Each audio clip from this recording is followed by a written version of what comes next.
Bien-être. Et aujourd'hui, bien sûr, présenté avec notre ami Mahdi qui est présent comme chaque semaine, justement, pour nous ramener à chaque fois un invité de qualité. Absolument. Merci Mahdi, en tous les cas, pour l'effort que tu fais, pour le travail, en tous les cas, que tu nous fournis. Un excellent... C'est un devoir et c'est une mission, en quelque sorte. En tous les cas, nous avons toujours des personnes agréables et de qualité. Marhaba bik. Et aujourd'hui, je reçois Monsieur Razi Mejbri, président de la Chambre patronale nationale des entreprises de services de santé. Et je m'arrête là, je ne vais pas continuer la pub, donc c'est bon, voilà. Voilà, c'est Razi Marhaba bik. Contente de vous compter parmi nous aujourd'hui. Voilà, alors Mahdi nous a quand même amené aujourd'hui quelqu'un d'un calibre certain. Merci, et c'est intéressant de parler justement de ce secteur-là, puisque aujourd'hui il fait partie quand même du tourisme. Absolument. Voilà, et qu'il est important, nous avons beaucoup développé ce secteur ces dernières années. Je pense qu'il est important qu'on en parle. Voilà, alors je te cède la parole Mahdi, voilà. Merci Leila. Soyez le bienvenu, monsieur Razi. Je pense qu'il faut que tu mettes le micro. Il y a vers le haut, un peu vers le haut. C'est bon? Il y a un problème de son? Voilà. On va régler ça tout de suite. C'est bon? Alors c'est bon, allez, on y va. Il y a un petit problème, c'est ça le direct. Hein, bon, parfait, on reprend notre micro. Allez, c'est bon, allez-y. Très bien. Alors, depuis le départ, la Tunisie s'est lancée dans le tourisme médical, en essayant d'attirer un maximum de patients, sachant que le touriste qui vient en Tunisie pour se soigner dépense 4 fois ce que dépense le touriste classique, qui vient pour des vacances. Donc c'est clair que c'est un secteur très important pour l'économie de la Tunisie. Alors, ma toute première question pour vous, Monsieur Razi. Quelle place occupe la Tunisie en tant que destination de tourisme médical, dans le bassin de la Méditerranée et en Afrique, compte tenu de la concurrence? D'abord, merci infiniment pour l'invitation. Merci pour cette occasion que vous m'offrez pour sensibiliser encore plus aussi bien le grand public que les investisseurs, que l'administration et les parties prenantes, les décideurs sur ce secteur ô combien important, surtout que l'importance vient essentiellement, à mon avis, de l'opportunité qu'il présente, le potentiel qu'il présente, au-delà de ce qu'il nous a déjà donné, au-delà de ce qu'il nous a offert, le potentiel c'est beaucoup plus que ça, et je ne rate aucune occasion pour le rappeler dans le but de sensibiliser les décideurs, parce qu'il y a beaucoup de choses à faire pour que ce potentiel se concrétise, puisque comme vous l'avez assez bien dit, la Tunisie est très bien positionnée. Le marché de tourisme médical, c'est à peu près 70 milliards de dollars dans le monde, que 46 pays se partagent essentiellement. Il y a 46 pays qui se partagent ce gâteau, si on peut parler comme ça. Et Dieu merci, donc la Tunisie fait partie de ces 46 pays qui se partagent ce gâteau, qui devient de plus en plus difficile à voir, puisque à la fois la concurrence s'est attisée et la concurrence devient chaque jour un peu plus féroce. Et à côté de ces 46 pays qui traditionnellement sont des destinations de santé, il y a 20 nouveaux prétendants qui essayent de prendre la place des autres ou bien de se positionner. Pour le moment, la Tunisie est assez bien servie. Elle a, dans le monde, elle a la position 38 par rapport aux 46 qui sont identifiés. Il y a quelques années, nous avions un meilleur classement, et donc c'est un peu des signes et des alertes pour nous, ces reculs qui viennent de la concurrence qui se renforce, des nouveaux prétendants qui sont alors les nouveaux prétendants, c'est très large, depuis nos anciens marchés cibles tels que l'Algérie, jusqu'à des marchés qui sont théoriquement un peu disons, cernés comme l'Iran.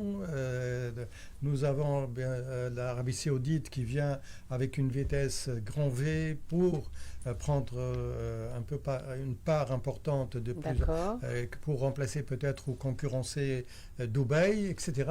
Et dans d'autres, je ne parle là que de notre aire géographique, l'aire qui nous intéresse, mais dans le monde, il y a plein d'autres destinations qui essayent de se positionner et qui font tout pour prendre la place. Donc nous, on est passé de la position 10 il y a une vingtaine d'années à la position 38. Et donc et sur les 46, ils étaient 42, il y a 4 qui se sont encore rajoutés. Et donc sur ça, le critère, il est établi par l'index mondial du tourisme médical qui, lui, se base sur une quinzaine de critères.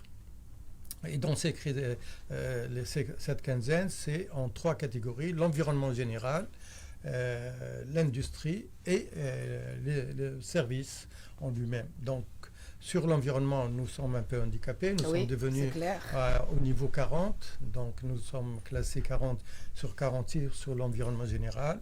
Nous avons perdu un peu sur la qualité des services et nous maintenons sur le niveau industrie. Ça, c'est au niveau mondial. Par contre, si nous nous comparons un peu aux pays, à notre continent, ou bien aux pays qui sont proches, qui nous sont proches, eh bien, nous pouvons dire que la Tunisie reste la première destination de santé en Tunisie, si je me base sur le nombre de patients qu'elle reçoit. Tout à fait. Il n'y a aucun pays en Afrique, ni l'Afrique du Sud, ni le Maroc, qui reçoivent autant de patients que nous. Mais sur d'autres critères, tels que l'évolution, tels que le taux de croissance, nous ne sommes plus les premiers. Et il y a des choses à faire de tous les côtés, du côté à la fois les opérateurs privés, à côté de l'administration, des autorités politiques. Il y a plein de choses à faire pour rattraper un retard qui n'est pas définitif, fatal. On peut se rattraper. Nous avons beaucoup d'atouts, mais nous avons quelques handicaps. Monsieur Razi, vous avez dit que nous sommes en train de recevoir autant de touristes qui viennent pour se soigner. Mais avons-nous des chiffres? Est-ce que la Fédération de la Santé est-elle capable de nous fournir ces chiffres-là? Alors, la Fédération de la Santé, c'est une instance syndicale, patronale. Elle regroupe les entreprises du secteur de la santé. Ça regroupe aussi bien les services de santé. Donc, elle a ses 23 chambres, la Fédération de la Santé, dont la chambre des cliniques, dont la chambre des services de santé. Non, privé. Toujours. C'est toujours patronal, c'est l'UTICA. Donc, il y a la chambre des cliniques privées, il y a la chambre des entreprises de services de santé que je préside, mais il y a encore 21 autres chambres qui s'occupent de la santé, depuis les CRO, les vétérinaires, l'orthophonie, etc. Et donc, elle a un rôle beaucoup plus de défense de l'entreprise, des entrepreneurs, que de la politique générale. N'empêche que c'est un rôle qui est assumé et assuré par le ministère de la Santé, qui a initié 2 études, une étude en 2013 et une étude en 2017 sur le tourisme médical et d'une façon générale l'export de services de santé, qui nous a fourni quelques chiffres sur lesquels nous basons un peu nos évaluations maintenant. Alors, ces chiffres nous placent au premier plan de toute l'Afrique, avec 1 million environ d'hospitalisations. Vous voyez que le chiffre, il est rond, donc il n'est pas très précis. Nous n'avons pas de statistiques très précises. Nous avons à peu près 1 million d'hospitalisations et encore 500 000 de patients qui ne passent pas par des cliniques, mais qui passent directement par des médecins, par des centres de radio, d'imagerie médicale, des laboratoires, etc. C'est ce qu'on appelle l'ambulatoire, c'est-à-dire ils ne passent pas par... donc ce qui fait qu'on arrive à 1,5 million de patients au minimum. Donc, peut-être là, nous sommes peut-être à 500 000. Peut-être je rectifie un chiffre que j'ai déjà donné. Ceux qui passent plutôt par les cliniques, c'est 500 000. Oui. Et ceux qui ne passent pas, c'est 1 million. Donc, globalement, nous avons 1,5 million. Ça, c'était les chiffres de 2017. Depuis, nous n'avons pas de chiffres. Nous avons des... disons, des statistiques, des impressions seulement. Oui. Nous n'avons même pas de statistiques. Ah, même pas. Bon. Nous avons l'impression, c'est-à-dire en discutant entre nous, il y a un recul de nos deux principaux clients qui sont nos voisins directs, et il y a une augmentation au niveau de l'Afrique subsaharienne et une stabilisation au niveau de l'Europe. Donc ça, c'est nos 4 marchés, et donc voilà un peu les chiffres dont nous disposons. Monsieur Razi, donc nous avons bien remarqué qu'en Tunisie, c'est principalement le secteur privé qui est en train de faire la promotion de la Tunisie en tant que destination de tourisme médical. Pourquoi le secteur public ne le fait pas? Pourquoi c'est uniquement des initiatives privées? Est-ce que c'est un problème de budget ou c'est une question de volonté politique? Alors, si je fais la comparaison avec le tourisme classique ou les autres formes de tourisme, je dirais que le tourisme a fait l'objet d'une stratégie bien pensée de financement d'un office, la création d'un office, la création de structures qui ont promu, qui ont encouragé l'initiative privée, qui ont promu la destination, qui ont disposé d'importants budgets de formation et de promotion de la Tunisie. Il y avait des campagnes d'affichage, des spots, des invitations de tour opérateurs, etc. Alors, c'est un secteur qui s'est beaucoup développé, mais d'une façon coordonnée. Le tourisme médical, il est venu comme, disons, une plante sauvage. On ne s'y attendait pas. Pas du tout. C'est venu comme ça. Oui. Et après, depuis quelques années, les gens ont commencé à prendre conscience de l'importance de ceci. Le ministère de la Santé, il a initié donc deux études, comme je l'avais dit. Et ces études ont abouti à la nécessité de mettre en place une stratégie, un financement, et en particulier la création d'une agence, d'un office qui serait l'équivalent un peu de l'ONTT et qui ferait la promotion de toute la santé tunisienne, puisque la santé tunisienne, ce n'est pas uniquement le tourisme médical, il y a aussi la pharmacie. Nous exportons beaucoup de médicaments, nous formons beaucoup de personnes dans le domaine de la santé, donc c'est un secteur qui a un potentiel fou. Et donc, il y a malheureusement cette agence tarde à voir le jour, malgré donc que tous les préalables ont été assurés, sauf sa programmation, sa budgétisation, etc. C'est une question de moyens? Ça reste quelque part une question de moyens financiers ou à mon avis, il y a un peu de tout, c'est-à-dire à la fois, disons, les priorités de ces dernières années, un peu disons bien sûr, on a eu tout ce qu'on a eu ces dernières années, tout à fait, la conjoncture, que ce soit au niveau politique, que ce soit au niveau Covid, et je ne dis pas que le Covid a été le principal disons handicap, non, c'est le reste, disons l'ambiance n'était pas très porté sur l'économique. Le politique a pris beaucoup de place ces 15 dernières années, au détriment des fois, et je dis des fois pour un peu arrondir les angles, mais ça a pris le pas sur l'économique et c'est dommage pour moi. Razi, moi j'aimerais quand même vous poser une question qui reste, je pense, aujourd'hui un sujet très important. Dans tous les secteurs d'ailleurs, nous sommes en train de perdre des sommités, nous sommes en train de perdre des jeunes médecins qui partent, il y a une vague terrible de jeunes qui partent. Donc aujourd'hui, est-ce que le tourisme justement médical n'est pas touché? J'imagine que ça doit être touché par ça aussi. Parce que je leur dis, même quand un médecin, et j'en ai connu, des médecins qui ont des cabinets qui marchent, eh ben, ils tournent quand même la clé, la mettent sous la porte et partent. Ouais. Voilà, c'est terrible.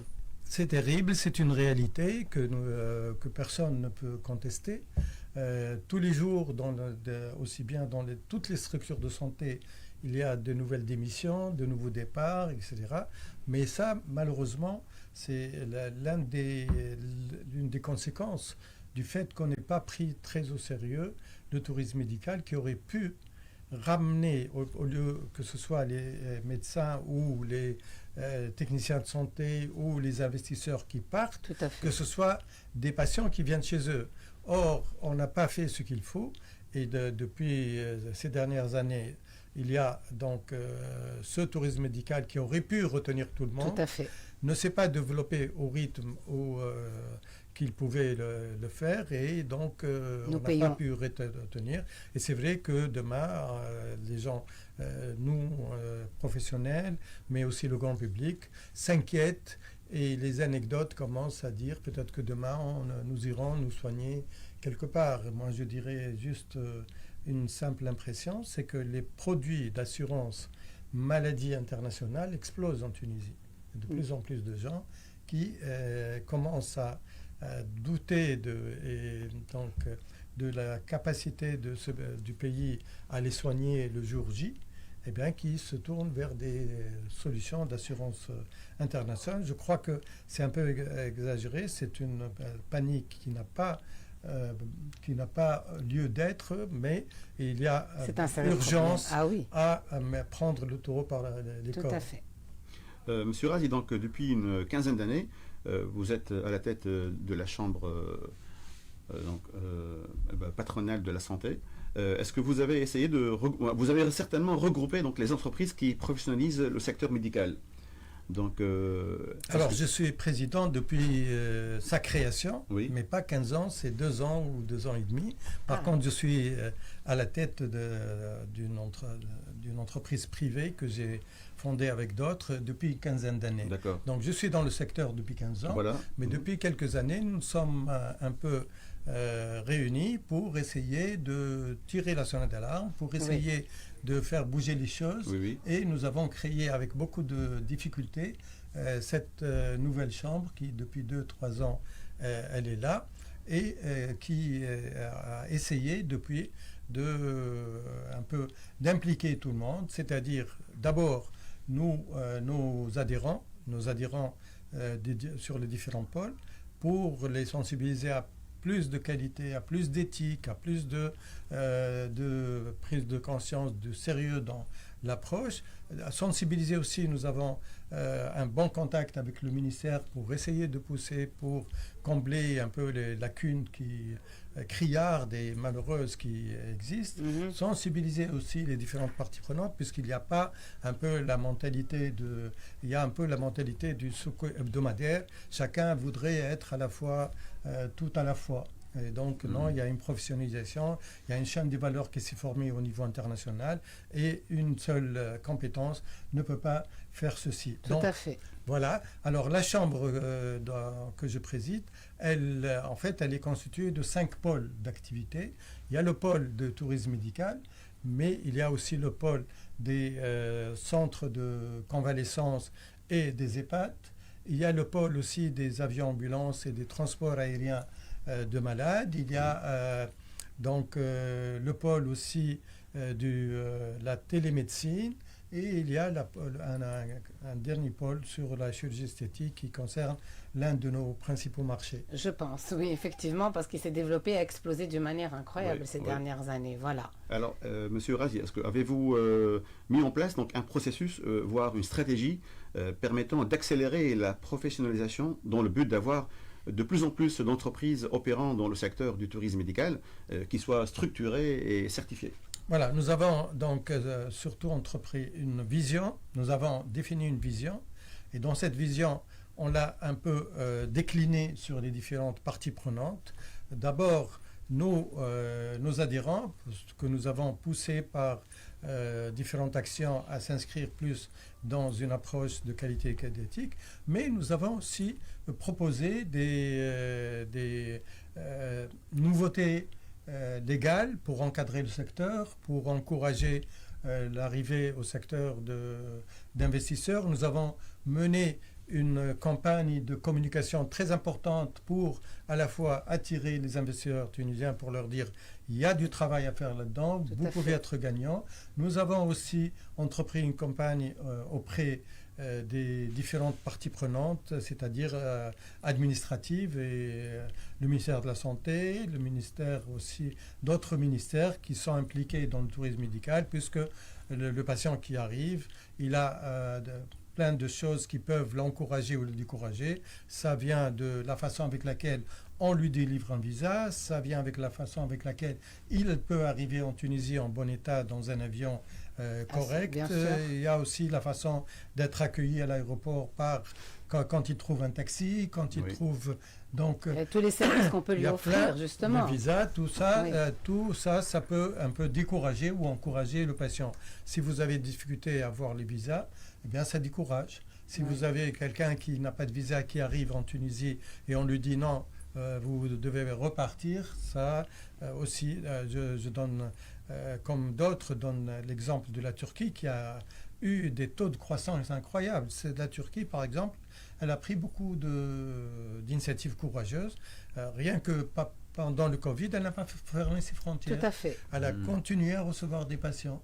Et donc maintenant, des patients qui se sont habitués, je donne l'exemple de l'un de nos principaux marchés. Les deux principaux marchés, c'est la Libye et l'Algérie. Beaucoup d'Algériens qui avaient trouvé cette facilité pour aller en Turquie, maintenant ils se sont un peu habitués à la Turquie, qui offre à la fois l'avantage d'être un pays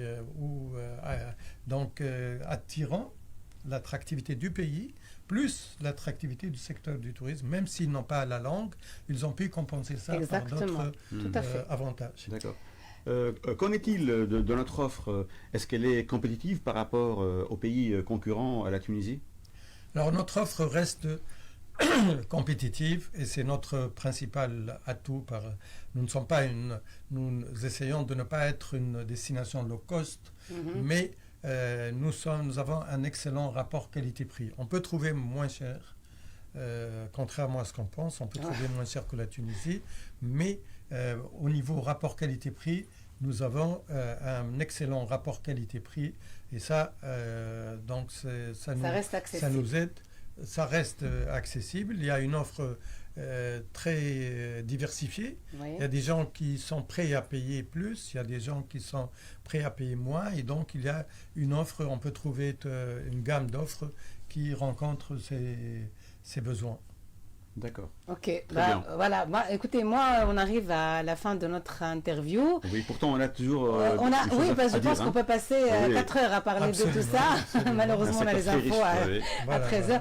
Écoutez, c'est Razi, je voulais vous remercier. Je rappelle aux auditeurs que M. Razi Mejbri, président de la Chambre patronale nationale des entreprises de services de santé, a été là avec nous présent aujourd'hui. Merci Mehdi encore pour notre invité pertinent. Bien sûr, merci à vous de vous êtes déplacé pour nous expliquer tout ça. En tout cas, il s'agissait de tourisme médical. Et effectivement, j'espère qu'aujourd'hui, ça reprendra parce que franchement, je pense que ce secteur s'est tellement bien développé à une époque certaine. Tout à fait. Que c'est dommage aujourd'hui qu'on fasse machine arrière. Voilà. Merci Sirazi, merci Mahdi pour la rubrique d'aujourd'hui.